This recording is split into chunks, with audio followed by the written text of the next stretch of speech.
परमाराध्य सद्गुरु महाराज का प्रवचन महर्षि में ही सत्संग सुधा सागर से। मेरा यहाँ कुछ नहीं है, सभी मेरे मालिक के हैं। धर्मानुरागिनी प्यारी जनता, सब लोग अपनी मंगल कामना करते हैं। सब लोग बराबर कर्म करते हैं। कर्म दो ही तरह के होते हैं, शुभ और अशुभ। इन दोनों कर्मों को करने के लिए लोग लगे रहते हैं। जो अशुभ कर्म विशेष करते हैं वे पापी, और जो शुभ कर्म विशेष करते हैं उन्हें पुण्यात्मा कहते हैं। किंतु ऐसा यहाँ नहीं कि पुण्यात्मा से पाप नहीं होता, उनसे भी पाप कर्म हो जाता है।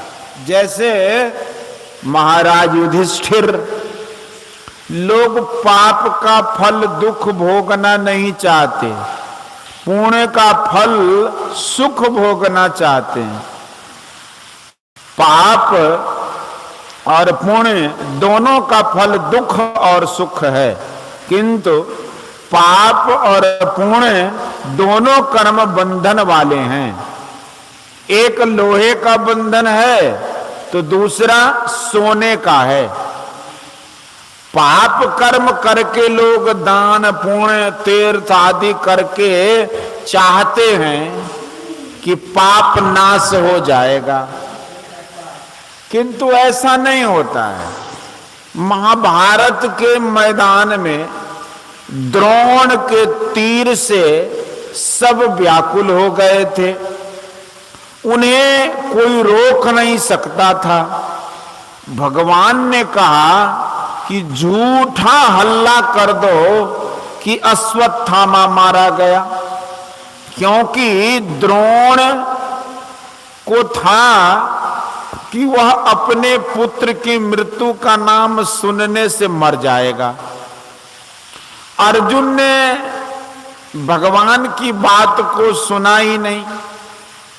भीम ने अवंती देश के राजा के हाथी को, जिसका नाम अश्वत्थामा था, मारकर हल्ला कर दिया कि अश्वत्थामा मारा गया। अब द्रोण को विश्वास नहीं हुआ। उन्होंने कहा कि यदि राजा युधिष्ठिर कहें तब विश्वास करूंगा। सब लोगों और भगवान की प्रेरणा से उनको झूठ बोलना पड़ा कि अश्वत्थामा मरा, अश्वत्थामा मारा मनुष्य या हाथी। हाथी कहने के समय धीमे स्वर में कहा और मनुष्य कहने के समय में जोर से कहा।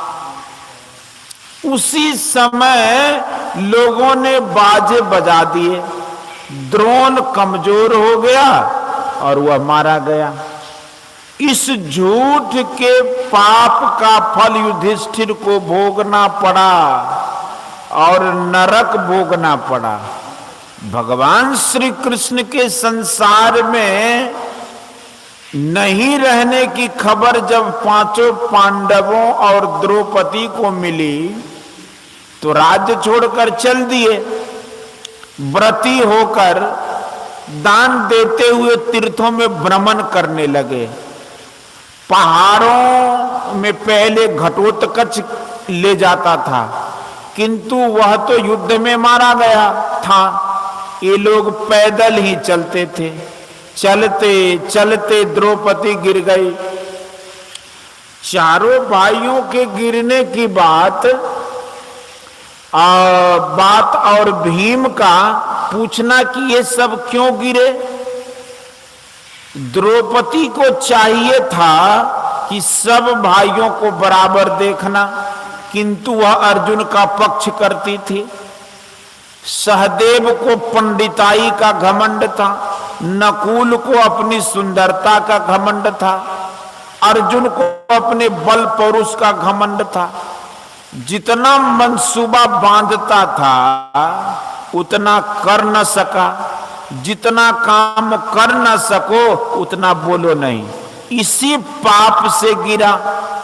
भीम ने अपने लिए पूछा तो कहा कि तुम अपने बल के आगे किसी को कुछ नहीं समझते थे।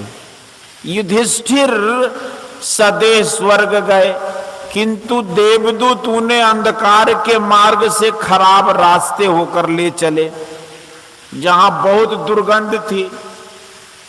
लौटने लगे तब देव माया से अर्जुन, नकुल, भीम, द्रौपदी आदि के मुंह का शब्द सुना। 2 मुहूर्त के बाद फिर समाप्त हो गया। इससे शिक्षा मिलती है कि पाप फल भोगना पड़ेगा। स्वर्ग में जाकर फल भोगो, फल समाप्त हो जाए तो फिर उसी के अनुकूल अमीर गरीब के घर जन्म लो, दुख सुख सहो। मनुष्य पहले मन से कर्म करता है, फिर मन और देह दोनों से करता है। पहले सूक्ष्म मन से करता है, फिर सूक्ष्म मन और स्थूल देह से करता है। इसलिए स्थूल जगत में आकर स्थूल देह और सूक्ष्म मन के साथ दुख सुख भोगता है। बिना अंकुर से वृक्ष नहीं होता। संसार में बहुत तरह के बर्तन बनते हैं, इसका मसाला मिट्टी है। इस शरीर के बनने के मसाले का नाम प्रकृति है। यह गुणों का सम्मिश्रण रूप है। ये त्रैगुण है, रजोगुण, तमोगुण और सतोगुण। रजोगुण उत्पादक, सतोगुण पालक और तमोगुण विनाशक है। ये तीनों बराबर बराबर भाग से बने हैं। वह प्रकृति कैसी है इसके लिए बुद्धि निर्णय करती है, किंतु पहचान नहीं सकती, वर्णन नहीं कर सकती, क्योंकि वह इंद्रिय ज्ञान से परे है। पहला वह मसाला जिससे सब कुछ बने, पहले स्थूल ही स्थूल कैसे बनेगा? इसलिए पहले ऐसा बनेगा जो आकार प्रकार वाला नहीं है, फिर वैसा बनेगा जिसमें आकार प्रकार रहेगा, किंतु सूक्ष्म फिर ऐसा रूप बनेगा जिसे सब देखते हैं। इसलिए इस सूक्ष्म लोक स्वर्ग को इस स्थूल दृष्टि से नहीं देख सकते। लोग समझते हैं कि इसी संसार में सुख से रहना स्वर्ग में रहना है, हर दुख में रहना नरक में रहना है। किसी को लूट कर धन लाते हो, धन लाते समय मन कैसा रहता है?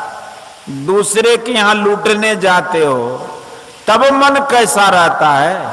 भोगते समय में हृदय में चैन नहीं रहता, डर सदा लगा रहता है। किंतु जो गरीब है एक शाम भूखा ही रहता हो, किंतु यदि वह लूट खसोट नहीं करता है तो वह घर में चैन से रहता है।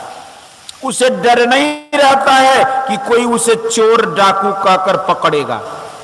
दान पुण्य तीर्थ करने से पाप कटा कि नहीं, इसकी जांच है कि जब तुम्हारे मन में पाप वृत्ति उदय न हो तब समझो कि पाप खत्म हो गया। जब तक पाप वृत्ति उठती रहे तब तक समझो कि पापों का नाश नहीं हुआ।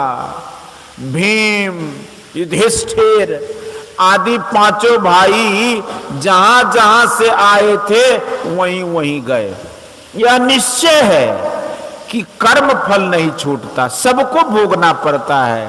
काहु न को सुख दुख कर दाता, निज कृत कर्म भोग सुन भ्राता। कर्म फल से कोई बच नहीं सकता।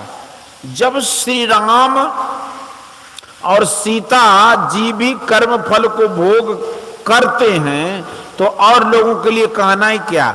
किंतु ध्यान बिंदु उपनिषद में आया है कि यदि शैल समम पापम विस्तीर्णम बहुयोजनम विद्यते ध्यान योगेन नान्यो भेद कदाचन। पाप करने के लिए वृत्ति भीतर में नहीं आवे तो समझो कि पाप छूटा। ध्यान योग करने वाला, भगवत भजन करने वाला पाप से ख्यालों को छोड़ छोड़ कर ध्यान में मन लगाता है। संसार में कर्म करता है तो पुण्य कर्म करता है, उसमें भी आसक्ति नहीं रखता, पाप करने की वृत्ति नहीं रहती। यह अजमाइश करने की बात है। ध्यान करने वाले का मन पाप की ओर नहीं जाता। कर्म 3 प्रकार के होते हैं, क्रियमाण, संचित और प्रारब्ध। जो कर्म हम वर्तमान में करते हैं वे क्रियमान कहलाते। क्रियमान कर्म ही एकत्र होने पर संचित कहलाते हैं। उसी संचित में से जिसका भोग करने लगते हैं वह प्रारब्ध कहलाता है। ध्यानशील का क्रियमान कर्म पवित्र होता है। क्रियमान कर्म को फला छोड़कर करता है। करना सही न लेना कुछ भी, बाना झाकर झूरों का। काश जी हुआ स्वामी, मस्त आदमी का यह काम है कि पाप नहीं करे, भला कर्म करे तो उसका फल नहीं चाहे। प्रारब्ध कर्म तब तक भोगेगा जब तक शरीर रहेगा। ध्यान में सिमटाव होता है, सिमटाव में ऊर्ध्वगति होती है। उसकी इतनी ऊर्ध्वगति होती है कि कर्म मंडल को पार कर जाता है, जिसके लिए गोरखनाथ जी ने कहा कि जाता जोगी किन्हु न पावा।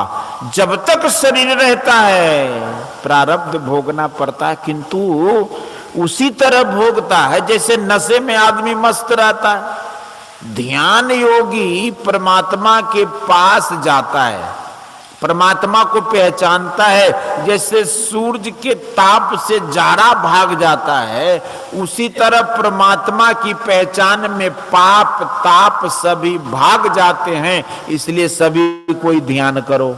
निधरक बैठा नाम बिनो चेत न करे, पुकार यह तन जल का बुदबुदा, बिनसत नाही बार। आज कहे मैं काल भजूंगा, काल कहे फिर काल, आज काल के करत ही अवसर जासी चाल। ऐसा मत करो, डर के मारे खेती करते हैं। खेती नहीं करेंगे तो अनाज नहीं होगा, भूखे रहना पड़ेगा, वस्त्र नहीं मिलेगा, इस डर से खेती का काम करते हैं। समय पर खेत जोतते हैं, कोड़ते हैं, बोते हैं, फसल काटते हैं। उसी तरह डरो कि यह शरीर कब छूट जाएगा ठिकाना नहीं है। इसलिए डरो और ईश्वर का भजन करो। मांस मछली नहीं खाओ, नशा नहीं खाओ। श्री राम कृष्ण परमहंस ने कहा कि धनियों के घर की नौकरानी की तरह संसार में रहना सीखो। नौकरानी मुंह से तो हमेशा यही कहा करती है कि लड़के बच्चे घर वार सब मेरे ही हैं, पर उसका मन जानता है कि मेरा यहाँ कुछ नहीं है, सभी मेरे मालिक के हैं। इसी तरह बाहर में सब काम अपना जानकर करते रहो, किंतु मन से हमेशा जान रखो कि तुम्हारा यहाँ कुछ भी नहीं है, सभी मालिक के हैं। उसका हुक्म होते ही छोड़कर चला जाना पड़ेगा। इसके सिवा काम में त्रुटि होने पर मालिक की धमकी का भी डर रहता है। संसार में अनासक्त होकर रहो और ईश्वर का भजन करो। यह सुनकर मन बहुत प्रसन्न हुआ कि यहाँ के लोग बीड़ी सिगरेट आदि नहीं पीते। जो बनिया बीड़ी बेचे उसे 5 रुपये जुर्माना होंगे, हाँ, और जो उसे खरीदे उसे 2 रुपये जुर्माना। यह सुनकर कि मांस मछली नहीं खाने वाले की संख्या विशेष है, बहुत खुशी हुई।